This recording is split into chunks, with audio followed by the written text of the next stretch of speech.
Alright guys, what's up? Today I'm going to show you how to do this really simple stutter effect. You can follow this on any software. I'm going to be doing this on Premiere, but if you want to follow this guide, maybe on DaVinci or CapCut or something, it's the same thing. Alright, let's go. So first off, import your footage and your audio. In my case, I'm going to be using this song where it's Rick Ross's producer tag, stuttering.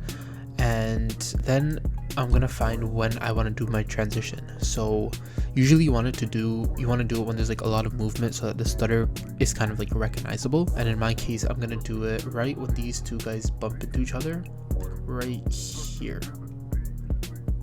So I'm gonna click M on the keyboard, and then I'm just gonna listen back to my audio and find where the stutter happens. So it's right around here. Click M on your keyboard to create another marker, and then where it ends is right there. Alright, perfect. So what we're gonna do is now cut down our clip and then match it so that our marker from our clip lines up with the first marker on our audio. So now if we watch it back. Alright, and if you have audio that you don't want, you can just click mute, or you can right click on your clip, unlink, and then delete the audio.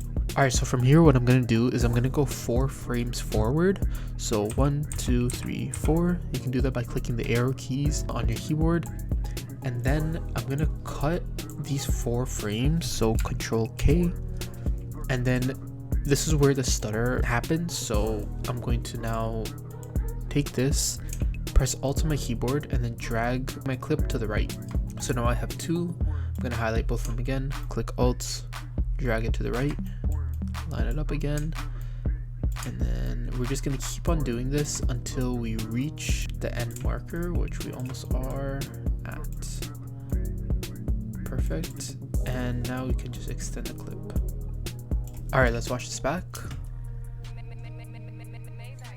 Perfect. So we have the stutter over this audio, and it's a good hook if you want to kind of just like catch people's attention. Usually I see clothing brands do this, but you can honestly use this for like any kind of product. But yeah, there's a tutorial. It's super simple, super short. Kind of just want to put this out for this week. If you guys do have any other recommendations or tutorials that I should do, let me know in the comments. Right now I'm working on a motion graphics tutorial. Hopefully that'll come soon. But thank you so much for watching, and have a great rest of your day.